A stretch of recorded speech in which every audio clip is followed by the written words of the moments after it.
After a few episodes that further develop the three pilots' dynamics and some of the side characters, we now move on to what I would consider to be the next chapter in the story. Now that the show has presented Shinji with an array of new relationships and proven to him the value of these connections he's building, whether it be with friends like Toji and Kensuke, peers/love interests like Rei and Asuka, or a dysfunctional parental figure like Misato, Shinji now understands that if he is to survive in this place, he needs these people. He needs these relationships because they tether him to reality. They are the reason he hasn't lost his mind yet. They are the ones who make him feel at home here. So of course, now that things are almost looking up for Shinji, it's time to smash it all to pieces. This batch of episodes presents a series of trials that will push Shinji to the edge, stripping him of everything he's gained so far until the light at the end of the tunnel seemingly disappears and the last glimmer of hope is extinguished. To me, the second half of the story is mostly about the deterioration of these characters and them being confronted with their deeper inner issues. It's about characters coming to realizations about themselves and their limitations. It's about introspection. It's about looking inward and sometimes being terrified of what you find. Episode 15 begins with Shinji worrying about having to meet his father the next day. He asks Rei what he should talk with him about and what his father is like. She answers predictably. Shinji also comments on how Rei reminded him of his mother earlier when she was wringing out a cloth. Of course, the point here is that Rei was created from Shinji's mum, so there's always this strange, confused connection between the two of them, at least on Shinji's side. But Rei's reaction to Shinji's clumsy comment is the most interesting part. Her blushing is more of a reaction than we've really ever gotten from her, and I think it's because what Shinji said made her feel, well, human.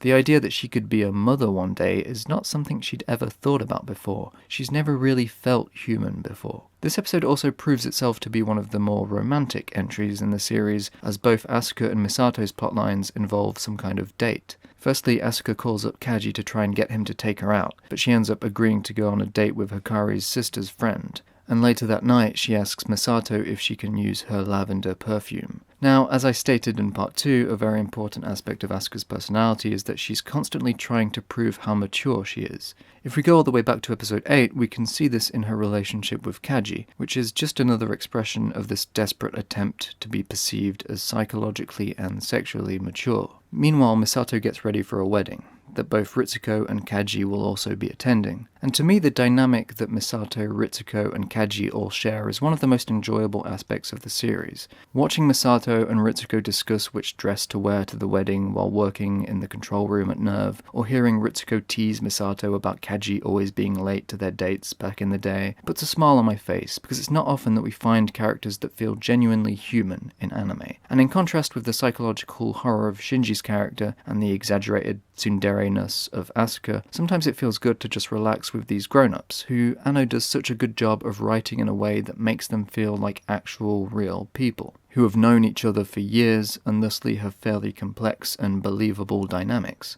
The night ends with Kaji and Misato drinking alone together, and as they walk home, Misato comes to a realization about her life. She goes full Electra complex and explains that the reason she's attracted to Kaji is because he reminds her of her father, and she further explores how her mixed feelings for her father have informed all the major decisions in her life. In the meantime, Shinji finally meets with his father at Yui's grave, where they have some quality father-son time. And the scene does end on a positive note, I guess. I mean, Shinji seems pretty happy. Later, when Asuka returns home, she finds Shinji playing the violin, and she actually compliments him. So overall, it's been a pretty good day for Shinji. Asuka then explains that she left her date because the guy was boring, then continues to lament how Kaji is the only real man around. But she soon gets bored and, completely out of nowhere, asks Shinji if he wants to kiss, and it's about as awkward as you would imagine. Kaji then returns with Misato, and after putting her to bed, Asuka clings to him, asking him if he wants to stay. This is where she realizes he smells of lavender,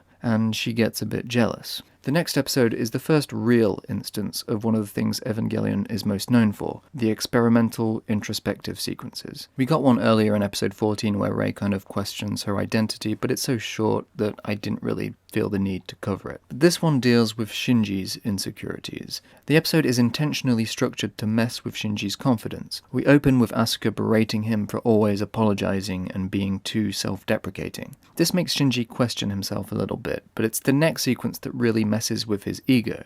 The three pilots do a harmonics test to see how high their sync rates are, and Shinji comes out on top. He's finally number one. Of course, Asuka isn't too happy about this, and I love how in the scene with Rei she pretends to be sarcastically mad about the whole situation, and overplays her mocking of Shinji by pretending that she doesn't really care about it. But then, as soon as Rei leaves, we see that she is, of course, genuinely mad about it, because Asuka always has to be number one. So, mixed with Asuka's comments from the beginning of the episode, this praise that Shinji receives changes his attitude, and his newfound confidence immediately goes to his head.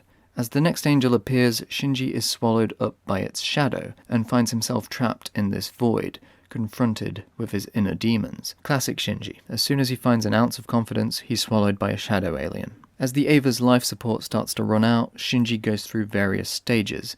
At first, seemingly accepting his situation, then freaking out a bit when the purification system gives out and he starts to smell blood. It's after this he finally goes inside. His mind retreats to a location that has become associated with escapism, the train.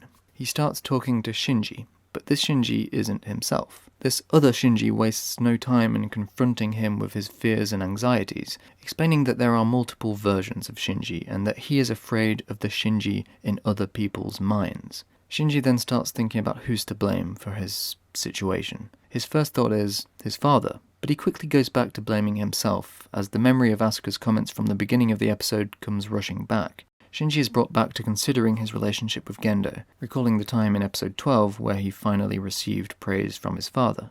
So we now start to question Shinji's method of self-deception. He clings on to his father's praise as a source of motivation. We're then treated to flashes of memories, Gendo telling Shinji not to run away and Misato praising him, before he awakens from his introspection. As he's about to accept his fate, he's visited by memories of someone else. This entire sequence serves to confront Shinji with his insecurities, a flood of memories that make him question his tendency to cling onto small, pleasant moments and run away from the unhappy ones.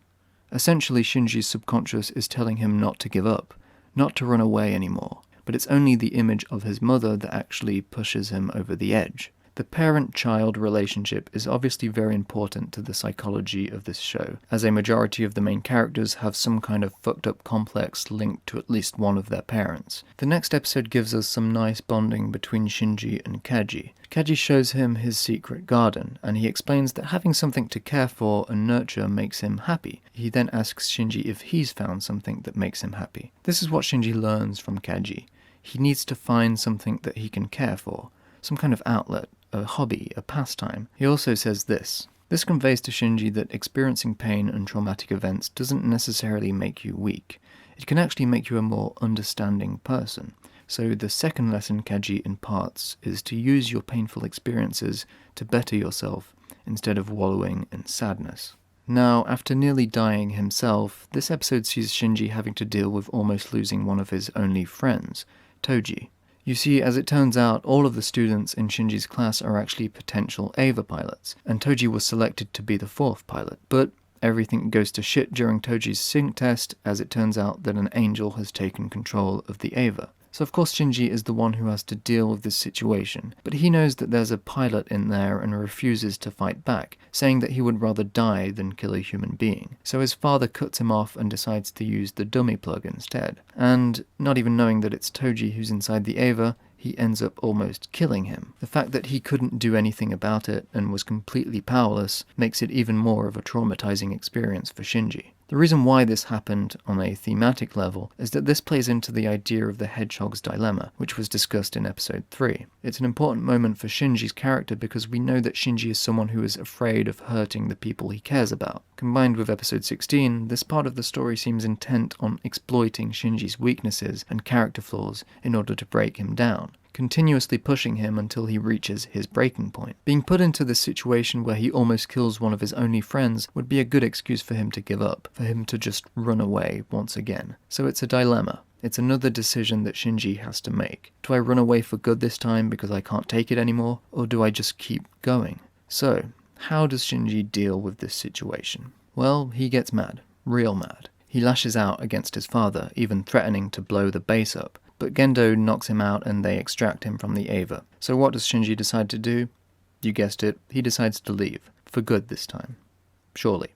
This is Shinji rebelling against the injustices he has to endure. It's like an existential tantrum, like someone yelling at God for being too cruel, except here, God is Gendo.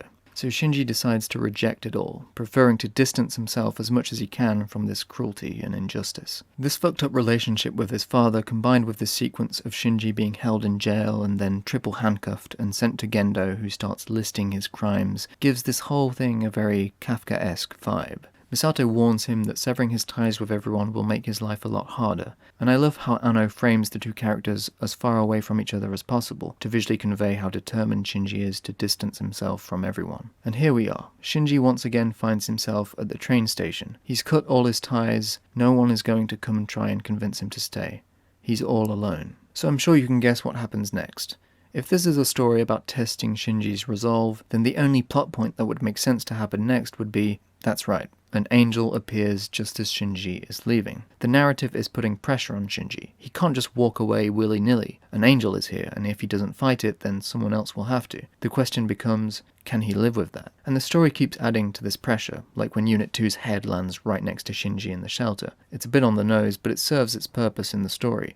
Again, the narrative is forcing Shinji into a corner, to see what he'll do. After seeing Unit 2 completely destroyed, he now watches as Rei goes into battle too, almost blowing herself up in what can only be described as a suicide mission. He even bumps into Kaji in his garden again, who tells him that if the angel comes into contact with Adam underground, the world will come to an end, adding even more pressure on Shinji. Not only will his newfound friends die, but the entire world will be destroyed.